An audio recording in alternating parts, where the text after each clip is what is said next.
ശൈത്യ തരംഗത്തിൽ ഉത്തരേന്ത്യ വലയുകയാണ്. ഡൽഹി, പഞ്ചാബ്, ഹരിയാന സംസ്ഥാനങ്ങളിൽ ശക്തമായ ശീതക്കാറ്റിനും സാധ്യതയുണ്ടെന്ന് കാലാവസ്ഥാ കേന്ദ്രം മുന്നറിയിപ്പ് നൽകി കഴിഞ്ഞു. ഉത്തർപ്രദേശിലെ ലക്നൌവിലും ഗാസിയാബാദിലും സ്കൂളുകൾക്ക് ഭാഗികമായി അവധി പ്രഖ്യാപിച്ചു കഴിഞ്ഞു. മൂടൽമഞ്ഞ് കാരണം ഡൽഹിയിൽ 18 ട്രെയിനുകൾ വൈകിയോടുന്നു. അച്യുതൻ മറ്റു വിശദാംശങ്ങളുമായി നമുക്കിപ്പോൾ മോർണിംഗ് ഷോയിൽ. Achuthan, good morning.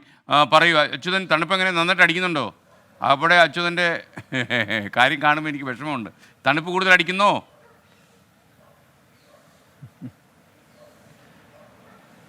ഉണ്ട് സ്കേൻ, ഉണ്ട്, നല്ല ശൈത്യമുണ്ട്. പറഞ്ഞോളൂ അച്യുതൻ.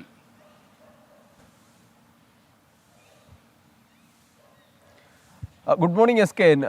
ഡൽഹി ഉൾപ്പെടെയുള്ള ഹരിയാന, പഞ്ചാബ്, ഉത്തർപ്രദേശ് ഉൾപ്പെടെയുള്ള ഈ സംസ്ഥാനങ്ങളെല്ലാം തന്നെ ഈ ഡിസംബർ അവസാന വാരത്തോടു കൂടിയാണ് ഈ ശൈത്യതരംഗം ആരംഭിക്കുന്നത്. ഇപ്പോഴും അത് രൂക്ഷമായി തന്നെ തുടരുന്നുണ്ട്. ഈ രാത്രിയിലെ താപനില 2 ഡിഗ്രി സെൽഷ്യസിന് താഴെയാണ് പലയിടങ്ങളിലും രേഖപ്പെടുത്തിയിട്ടുള്ളത്. ഏറ്റവും കൂടുതൽ വലഞ്ഞത് ഈ യാത്രക്കാരാണ്. അതായത് ഈ വിമാനങ്ങൾ വൈകിയതും ട്രെയിൻ ഗതാഗതത്തെ ബാധിച്ചതുമൊക്കെ യാത്രക്കാരെ വലിയ രീതിയിൽ ബാധിച്ചിട്ടുണ്ട്. ഈ റെയിൽവേ പ്ലാറ്റ്ഫോമുകളിൽ ഈ രാത്രി സമയങ്ങളിൽ താപനില താഴ്ന്ന സമയങ്ങളിലൊക്കെ തന്നെ റെയിൽവേ പ്ലാറ്റ്ഫോമുകളിൽ കഴിയേണ്ട ഒരു അവസ്ഥ യാത്രക്കാർക്ക് അനുഭവപ്പെട്ടിട്ടുണ്ട്.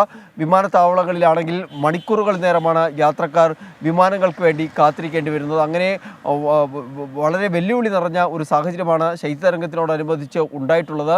സ്കൂളുകൾക്ക് ഈ ശൈത്യതരംഗം തുടരുന്നത് കൊണ്ട് തന്നെ സ്കൂളുകൾക്ക് വീണ്ടും അവധികൾ നീട്ടി നൽകുകയാണ്. ഇന്ന് ലക്നൌവിലും ഗാസിയാബാദിലെ സ്കൂളുകൾക്കും ഇന്ന് അവധി പ്രഖ്യാപിച്ചിട്ടുണ്ട്. 8 വരെയുള്ള ക്ലാസ്സുകൾക്കാണ് അവധി നൽകിയിരിക്കുന്നത്. 9 മുതൽ 12 വരെയുള്ള ക്ലാസ്സുകൾക്ക് ഒരു സമയക്രമം ഏർപ്പെടുത്തിയിട്ടുണ്ട്. 10 മണി മുതൽ ഉച്ചയ്ക്ക് 3 മണി വരെ ആയിരിക്കും ക്ലാസ്സുകൾ നടക്കുക. ഒപ്പം ഹീറ്റർ സംവിധാനങ്ങൾ ഏർപ്പെടുത്തുവാനുള്ള ഒരു നിർദ്ദേശവും ഭരണകൂടം നൽകിയിട്ടുണ്ട്. ക്ലാസ് മുറികളിൽ കുട്ടികൾക്ക് വേണ്ടിയിട്ട് ഈ താപനില താഴാതിരിക്കുവാൻ വേണ്ടി ഹീറ്റർ സംവിധാനങ്ങൾ ഏർപ്പെടുത്തണം. ഇന്ന് 18 ട്രെയിനുകളാണ് ഡൽഹിയിൽ നിന്നും പുറപ്പെടേണ്ട 18 ട്രെയിനുകൾ വൈകിയാണ് ഓടുന്നത്. നിരവധി വിമാനങ്ങൾ ഇന്നും വൈകിട്ടുണ്ട്. എന്തായാലും ഒരു ശീതക്കാറ്റിന് കൂടി സാധ്യത ഇപ്പോൾ കാലാവസ്ഥാ നിരീക്ഷണ കേന്ദ്രം അറിയിക്കുന്നുണ്ട്. അത് ഈ പഞ്ചാബ്, ഹരിയാന, ഡൽഹി എന്നിവിടങ്ങളിലാണ് ഈ ഒരു ശീതക്കാറ്റിന് കൂടി സാധ്യത കാലാവസ്ഥാ നിരീക്ഷണ കേന്ദ്രം കാണുന്നത്.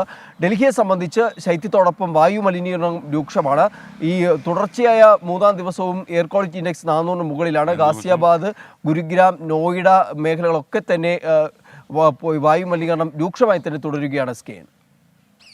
Okay, thank you Achuthan. Balendran Nair പറയുന്നു, പ്രധാന വിഷയങ്ങൾ വിശദമായി പൊതുജനത്തെ അറിയിച്ചുകൊണ്ടിരിക്കുമ്പോൾ താങ്കൾ അത് ഇൻ്ററപ്റ്റ് ചെയ്യുന്നത് ശരിയാണോ? Please refrain from such dictatorship. അങ്ങനെയല്ല ബാലേന്ദ്രൻ നായർ മനസ്സിലാക്കേണ്ട ഒരു കാര്യം, നമുക്ക് എല്ലാത്തിനും ഒരു സമയക്രമമുണ്ട്. നമ്മൾ 8 മണിക്ക് 100 ന്യൂസ് കൊടുക്കണം. അപ്പോൾ വാർത്തകൾ ഇങ്ങനെ കൃത്യമായി നമ്മൾ പ്ലാൻ ചെയ്ത് പോവുകയാണ്. അപ്പോൾ നമ്മൾ ഇതിൻ്റെ ഇൻ്റർവ്യൂയുടെ ചില കാര്യങ്ങൾ പറയാൻ ഗോപികൃഷ്ണൻ ഇത്ര മിനിറ്റ് അങ്ങനെ അനുവദിച്ചിട്ടുണ്ട്. അപ്പോൾ ആ സമയക്രമം നമ്മൾ പാലിച്ചേ പറ്റൂ. അല്ലെങ്കിലുള്ള കുഴപ്പം നമ്മുടെ വാർത്തകളൊക്കെ താമസിച്ചു പോകും. വാർത്തകൾ കൃത്യസമയത്ത് കൊടുക്കണ്ടേ.